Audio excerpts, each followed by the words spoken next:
The alien ships arrived without warning, their massive, gleaming forms casting shadows over Earth's largest cities. Their appearance was both awe-inspiring and terrifying, with angular designs that seemed to defy human engineering. They didn't come to negotiate or explore, they came to conquer. Their superior technology made Earth's defenses seem laughable. Planes were shot down mid-flight, missiles were intercepted with pinpoint accuracy, and satellites were rendered useless. The invaders didn't even bother with full-scale attacks on military installations. They didn't need to. Their sheer presence was enough to dismantle any hope of resistance. Earth's governments, once boasting of their military might, crumbled under the weight of the invasion. Chaos erupted across the globe as cities were abandoned or burned to the ground. Survivors fled into the countryside, trying to avoid the alien patrols. These invaders weren't interested in extermination, at least not immediately. Instead, they enslaved humanity, forcing survivors into labor camps to mine resources, likely for their continued conquest. It became clear to everyone, the aliens saw humans as nothing more than an annoyance, pests to be controlled or eliminated when convenient. In the remote wilderness of Siberia, far removed from the chaos consuming the rest of the world, life continued in harsh isolation. Snow blanketed the vast, unending forests, and temperatures plunged well below freezing. The silence here was profound, broken only by the occasional howl of wolves or the crack of frozen branches. It was a world seemingly untouched by the alien invasion, a place where survival had always been a daily battle, with or without extraterrestrial overlords. Deep within this wilderness, a man lived alone. He was rugged, hardened by years of solitude and the unforgiving environment. His cabin, constructed from sturdy logs and hidden among the trees, was a testament to his resourcefulness. He had no electricity, no connection to the outside world, and no desire for it. This man, whose name was whispered only in rumor among the few nomadic Siberian hunters who occasionally passed through, was a mystery. He hunted for his food, using traps and a rifle he kept meticulously maintained. His life was one of discipline and survival, far removed from the world of cities and governments that had crumbled under alien rule. But he was not entirely alone. A Siberian tiger moved silently through the snow, its massive paws leaving faint impressions behind. The tiger's fur, a striking blend of orange and white with bold black stripes, seemed to blend perfectly into the snowy terrain. Its eyes, piercing and intelligent, scanned the area as it moved, its body coiled with a predator's grace. This was no ordinary tiger. It was enormous, even for its kind, and carried itself with a quiet confidence that hinted at years of careful training. The tiger was more than a wild animal. It was a partner, a companion bound to the man by something deeper than words. The man had found the tiger years ago, a helpless cub trapped in a poacher's snare. At the time, it had been weak, barely clinging to life. Against all odds, the man had nursed it back to health, feeding it scraps of meat and keeping it warm in the brutal Siberian winters. Over time, the bond between them grew. The tiger learned to trust the man, and the man came to rely on the tiger's instincts and strength. Together, they formed a team perfectly adapted to survive in this harsh, unforgiving environment. The tiger wasn't just an animal to him. It was a reminder of resilience, of survival against impossible odds. The man often watched the tiger move through the forest, marveling at its silent power and agility. There was a shared understanding between them, a silent communication born of years spent together. The tiger responded to his commands, not out of fear but out of trust. It was intelligent, more so than any creature he had ever encountered, and its loyalty to him was unshakable. One frigid morning, as the man and tiger moved through the snow-covered forest, they came across an alien scout ship. It was small, likely a reconnaissance vessel, but its presence in this remote part of the world was unsettling. The man crouched low, signaling the tiger to stay hidden.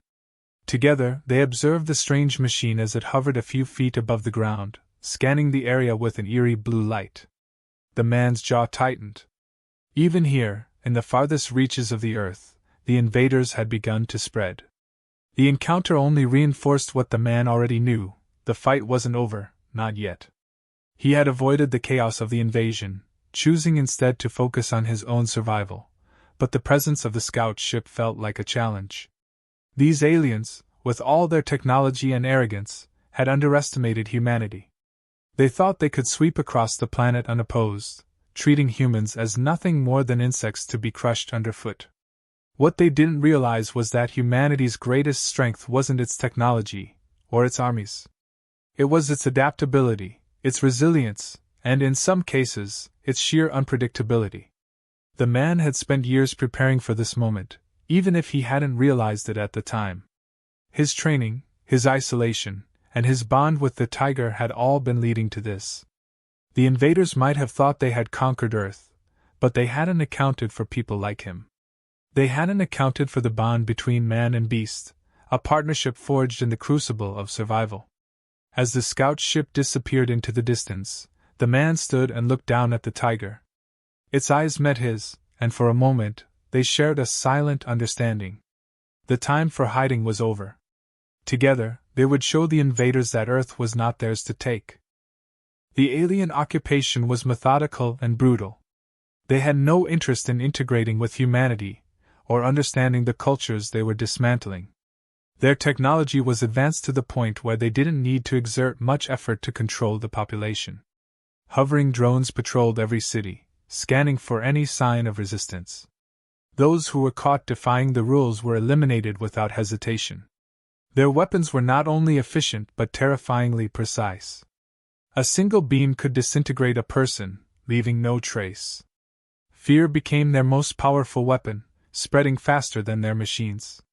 The first few weeks of the invasion had been marked by widespread chaos. People fled the cities in panic, hoping to find refuge in rural areas, but the aliens were prepared for that. They established checkpoints at every major escape route, corralling survivors like cattle. Camps were set up to house the remaining population, not as sanctuaries but as places of forced labor.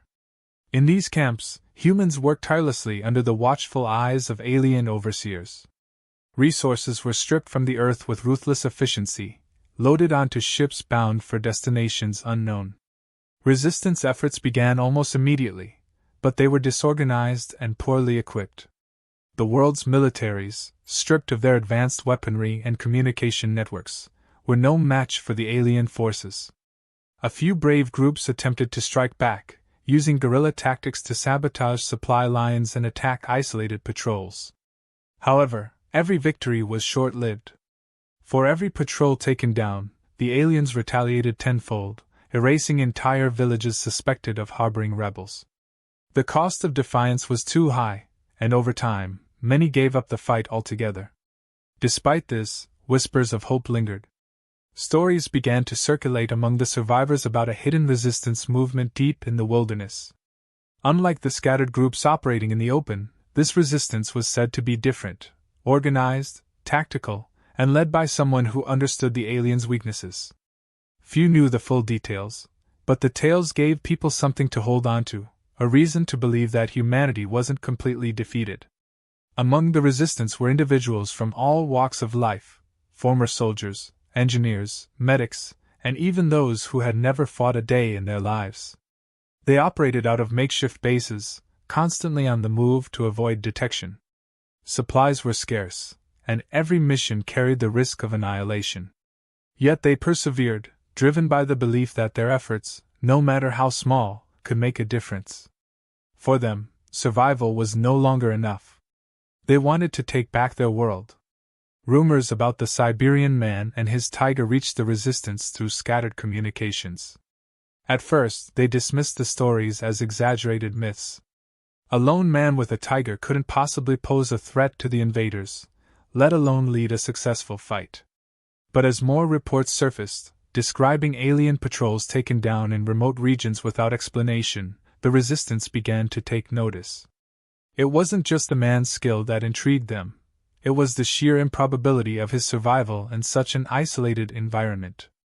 A small team was sent to locate the man and convince him to join their cause.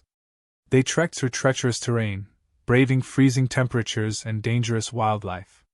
When they finally found him, they were taken aback by his appearance. He was unlike anyone they had encountered, a man who seemed to embody the wild itself. His piercing gaze and weathered features spoke of a life lived far removed from civilization, and the massive tiger by his side was a stark reminder of the untamed world he called home. Their request was simple: join the resistance and help them fight back. But the man's response was cold and direct. He dismissed their efforts as futile, pointing out the disorganization and desperation that plagued their operations. To him, the resistance was nothing more than a group of dreamers clinging to false hope. He had no interest in aligning himself with a losing cause, especially when survival was still possible for those who avoided the fight. The resistance team argued, trying to appeal to his sense of duty. They spoke of the lives that could be saved, the potential for a future where humanity could thrive again. But the man remained unmoved. He had seen too much failure, too much loss. In his eyes, humanity had already lost the fight long before the aliens arrived. It wasn't just the invasion that had broken them, it was their inability to work together, to stand united when it mattered most. The tiger watched silently as the conversation unfolded, its keen eyes observing every movement and expression.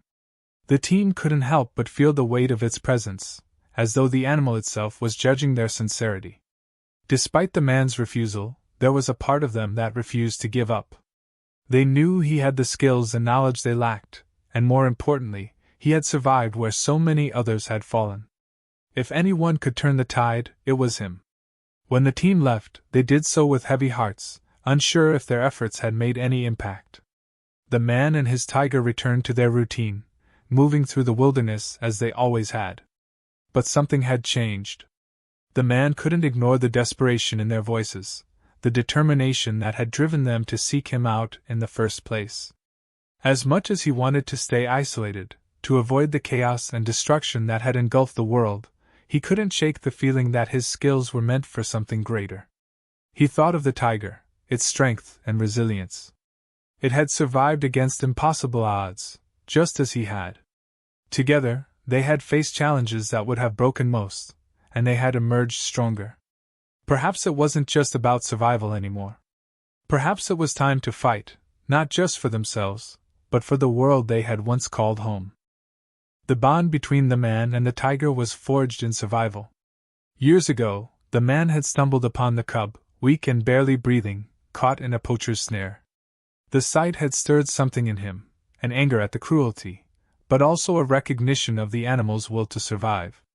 Against all logic, he took it upon himself to save the cub, nursing it back to health with scraps of food and water. In those early days, it was fragile, a shadow of the predator it would become. But even then, its eyes carried a spark of defiance. As the months passed, the tiger grew stronger, and so did its bond with the man. Unlike domesticated animals, the tiger's loyalty wasn't born out of dependence or fear. It was a partnership built on mutual respect.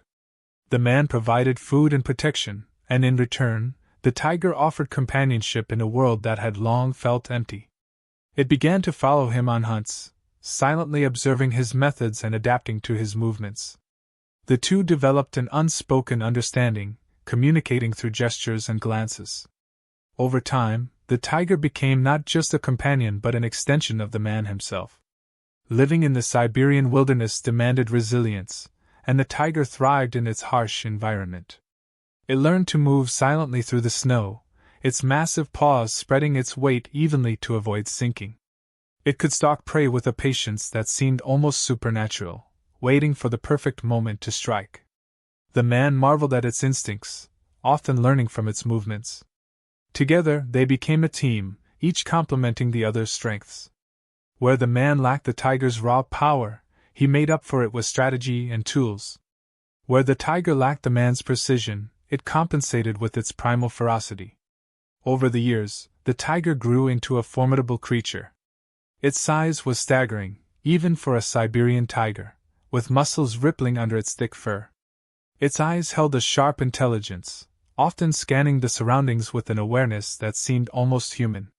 The man began to notice how the tiger could anticipate threats before he did, reacting to subtle changes in the environment. It wasn't just a predator, it was a guardian, constantly alert and ready to defend its territory. The bond they shared went beyond survival. The tiger seemed to understand the man's emotions in a way that defied logic. When the man was troubled, the tiger stayed close, its presence a silent reassurance.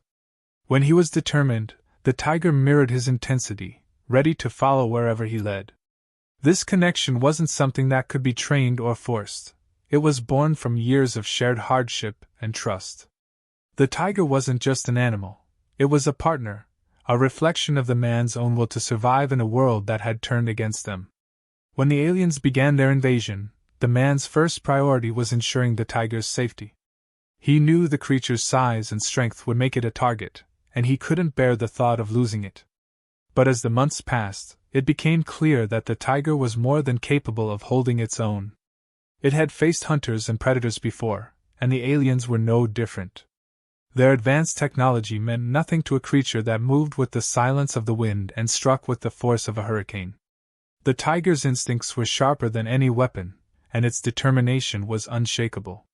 The man began to see the tiger's potential as a weapon against the invaders. Its intelligence and physical prowess made it a force to be reckoned with, and he knew that with the right preparation, it could become a key asset in the fight. He started training it for battle, refining its already formidable skills. The tiger learned to recognize alien machines, studying their movements and weaknesses. It practiced evading their weapons, using its speed and agility to outmaneuver even the most advanced drones. The man crafted makeshift armor for the tiger, using scavenged materials to protect its vital areas without hindering its movements. The tiger's training went beyond physical preparation. The man taught it to respond to specific signals, using whistles and gestures to communicate during combat. The tiger's intelligence allowed it to adapt quickly, learning to anticipate the man's commands before they were even given. Their partnership became a seamless dance, each movement coordinated and precise. Together, they honed their skills in the wilderness, turning the harsh environment into their training ground. The tiger learned to use the terrain to its advantage, blending into the snow and striking from unexpected angles. What set the tiger apart wasn't just its size or strength, it was its adaptability. It could analyze a situation and adjust its approach in real time, often outthinking the alien machines it faced. The man watched in awe as the tiger dismantled an alien drone, its powerful jaws crushing the machine's core with surgical precision. It wasn't just brute force, it was strategy, an understanding of its enemy that went beyond instinct. The man realized that the tiger was more than a weapon, it was a symbol of humanity's resilience, a living testament to the strength that came from adapting to impossible circumstances. As their training progressed, the man began to see the tiger as a beacon of hope. It embodied everything the aliens had underestimated about Earth: the ability to endure, to learn, and to fight back against overwhelming odds. The man knew that the tiger's presence alone would inspire others, showing them that the fight wasn't over. It wasn't just about defeating the invaders. It was about proving that humanity and nature could stand together against a common enemy. The tiger wasn't just an ally, it was a partner in every sense of the word. Its strength and intelligence were matched only by its loyalty, and the man knew that as long as they stood together, they had a chance. In the tiger, he saw the culmination of everything he had fought for: survival, adaptation, and the unbreakable bond between man and beast. Together, they would face whatever came next, united by a shared purpose and an unyielding determination to reclaim their world. The first clash with the aliens revealed their greatest weakness: an overconfidence born of their technological superiority. They viewed Earth's creatures as primitive, incapable of challenging their advanced systems. This arrogance left them unprepared for an enemy that could blend the intelligence of a human with the instinct and ferocity of a predator. The man and his tiger struck without warning, exploiting the aliens' lack of familiarity with the wilderness. Their attack was precise and devastating, leaving no time for retaliation. The alien patrols, reliant on drones and mechanical scouts, struggled in the dense forests and unforgiving terrain. Their machines were designed for open spaces and urban environments, not the twisting paths and thick snow of Siberia. The man used his knowledge of the land to set traps and lead the patrols into ambushes. The tiger became a phantom in the trees, striking with calculated precision and disappearing before the aliens could react. Together, they dismantled patrol after patrol, leaving the invaders scrambling to adapt. These victories, though small in scale, had a profound effect. News of the mysterious duo spread among the resistance and surviving human groups. Stories of a man and his tiger taking down alien patrols became a symbol of hope, a rallying cry for those who had all but given up. The resistance, inspired by these tales, began to adapt their tactics. They abandoned their attempts to fight the aliens head-on, instead adopting the guerrilla strategies that had proven so effective. The wilderness became their ally, and they used the lessons learned from the man's example to strike back in their own ways. The man remained reluctant to fully join the resistance, but he saw the impact his actions were having. The alien response became increasingly aggressive as they sent larger forces into the forests, determined to eliminate this unexpected threat.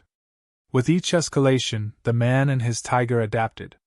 They studied the new tactics and technology, finding weaknesses and exploiting them. The tiger, already a master of stealth and ambush, learned to avoid detection by the alien drones.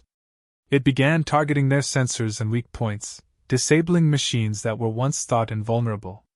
The aliens, now aware of the man's existence, underestimated him even further by assuming his victories were a result of luck or primitive ingenuity.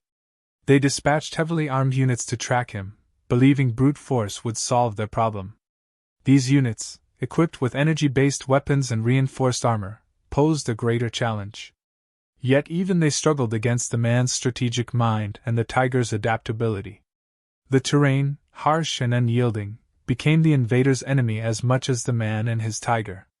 Snowstorms and freezing temperatures slowed their movements and disrupted their systems, giving the duo the advantage they needed. The man began to see patterns in the aliens' strategies. They relied on rigid formations and predictable movements, a weakness that made them vulnerable to unconventional tactics. He exploited these flaws, leading patrols into dead ends and forcing them to split up. The tiger, with its speed and strength, became the hammer that struck at their weakest points. The aliens, for all their advancements, were ill-prepared for an enemy that combined patience with overwhelming force. As the resistance grew bolder, the man found himself drawn into their cause despite his reservations. He shared his knowledge of the aliens' weaknesses and taught them how to survive in the wilderness. His approach was direct and practical, focused on results rather than ideology. The resistance learned quickly, adapting their methods to match the precision and efficiency of their mentor. They began to coordinate their attacks, striking alien outposts and supply lines with a level of sophistication that caught the invaders off guard. The tiger's role in these efforts was unparalleled. It became a symbol of Earth's defiance, a living reminder of what the aliens had underestimated.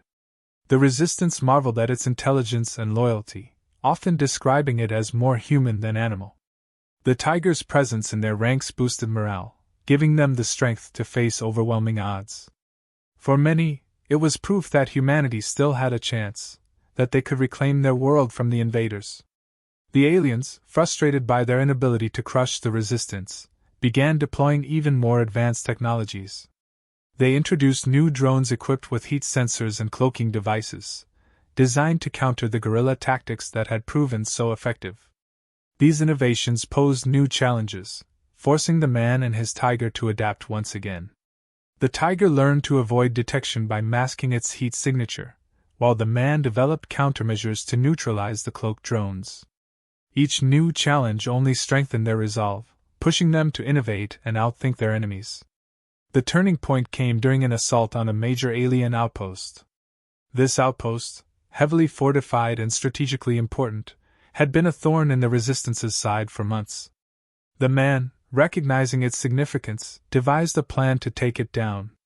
He combined his understanding of the aliens' tactics with the Resistance's growing resources, creating a strategy that relied on precision and coordination. The tiger played a central role, leading the charge and dismantling key defenses with its speed and strength. The battle was fierce, with both sides suffering heavy losses. The Resistance fought with a determination born of desperation, knowing that victory here could shift the tide of the war. The man and his tiger moved through the chaos like a force of nature, striking with a precision that left the aliens reeling. The outpost's defenses, though formidable, were no match for the combination of human ingenuity and primal ferocity. When the dust settled, the outpost lay in ruins, and the aliens were forced to retreat. This victory marked a significant shift in the conflict.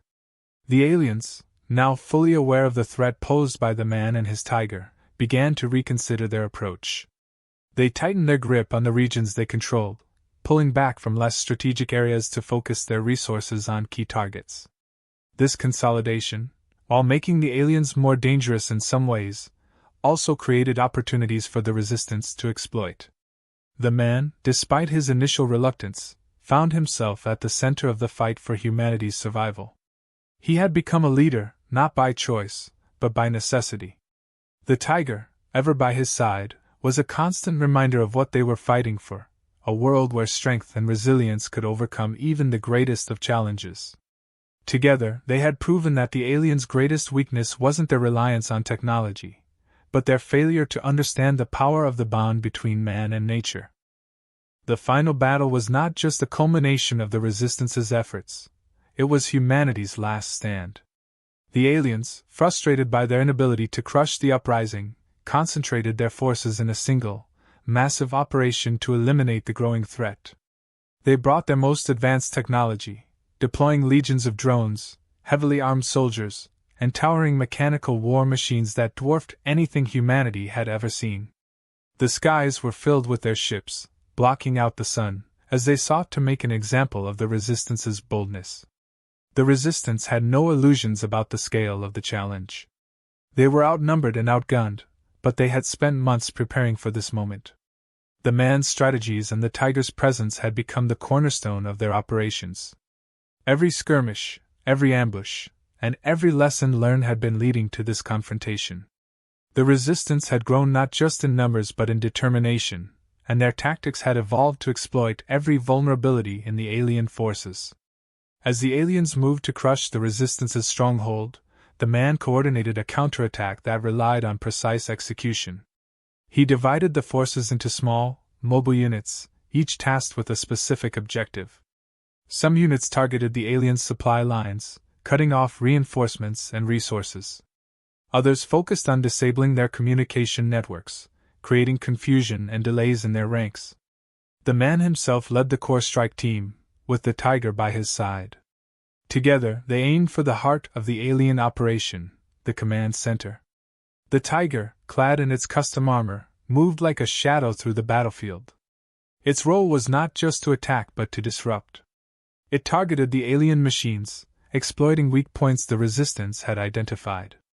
The invaders, despite their overwhelming firepower, struggled to adapt to the tiger's unpredictability. Their advanced targeting systems were no match for the tiger's speed and agility. Every time it struck, it left chaos in its wake, forcing the aliens to redirect their efforts and giving the Resistance the opening they needed. The aliens responded with brute force, deploying their most formidable weapons. Their towering machines unleashed devastating firepower, leveling entire sections of the battlefield. Yet the man and his team anticipated this and used it to their advantage. The machine's size made them slow and vulnerable in tight quarters, and the Resistance exploited this by luring them into traps. Explosives rigged to the terrain took down several of these mechanical giants, proving that even the most advanced technology could fall to ingenuity and courage. The battle reached its peak as the Resistance pushed closer to the command center. The man led the charge, his every move calculated to maximize their limited resources. The tiger, sensing the urgency, fought with a ferocity that left even seasoned Resistance fighters in awe. It tore through alien soldiers, dismantled drones, and drew the attention of the enemy's strongest units, buying precious time for the others to advance. The bond between the man and the tiger was on full display, their actions perfectly synchronized as they navigated the chaos. Inside the command center, the alien leadership monitored the battle with growing frustration. They had underestimated humanity before, and now they were paying the price. Their arrogance, coupled with their reliance on technology, had blinded them to the strength of those they sought to conquer. The man's tactics and the tiger's unparalleled prowess had turned the tide of the battle, and the aliens found themselves on the defensive for the first time since the invasion began. the final confrontation came down to the man and the alien commander. This was no ordinary adversary. It was the mind behind the invasion, a being whose intelligence and ruthlessness had orchestrated the conquest of countless worlds. The man, scarred by years of survival and loss, stood against it with nothing but his will and the tiger at his side. The commander's guards, elite soldiers armed with the deadliest weapons, fell one by one to the tiger's relentless assault. It moved with precision, its instincts guiding every strike. As the resistance secured the outer perimeter, the man faced the alien commander in a battle of wits and determination. The commander underestimated him, just as the invaders had underestimated humanity from the beginning. The man's strength was not just in his physical abilities but in his ability to adapt, to learn, and to persevere. Their clash was a culmination of everything the invasion had been, a fight between arrogance and resilience, between a species that believed itself invincible and one that refused to be broken. The tiger played its part to the very end, delivering a critical blow that disrupted the commander's defenses. It was a decisive moment, but it came at a cost. The tiger, injured and exhausted, collapsed after ensuring the man had the opportunity to strike the final blow. The alien commander fell, and with it, the invaders' operation crumbled. Their forces, now leaderless and disorganized, began to retreat, their once unbreakable resolve shattered by the very species they had sought to enslave. The resistance's victory came at a heavy price. The battlefield was littered with the remnants of the fight, fallen comrades, destroyed machines, and the scars of a world forever changed. Yet, amidst the devastation, there was hope. The aliens' retreat signaled not just the end of the battle but the beginning of humanity's resurgence. They had proven that they could stand against even the most powerful of enemies, and that their strength lay in their unity, their resourcefulness, and their refusal to surrender. The man knelt beside the tiger, its labored breathing a stark reminder of the cost of their victory. He stayed with it, his hand resting gently on its fur, as the resistance gathered around them. The tiger's sacrifice was not in vain. It had become a symbol of what humanity could achieve when it embraced the strength of the natural world. Its roar, echoing across the battlefield in its final moments, would be remembered as the sound of defiance, a reminder that even in the face of insurmountable odds, Earth's spirit could not be broken. In the days that followed, the resistance worked tirelessly to rebuild. The aliens had been driven back, but the scars of the invasion would take years to heal. The man, though weary, continued to lead, guiding humanity toward a future where they could reclaim their world. The tiger's legacy lived on, not just in the stories told by those who had fought beside it, but in the renewed determination of humanity to protect the planet and the creatures that called it home. The battle was over, but the lessons remained. The aliens had underestimated the bond between man and nature, the power of resilience, and the strength that came from standing together. Humanity, scarred but unbroken, had shown that it was not a species to be conquered. And as the world began to heal, the memory of the man and his tiger stood as a testament to what could be achieved when hope and determination overcame even the greatest of challenges.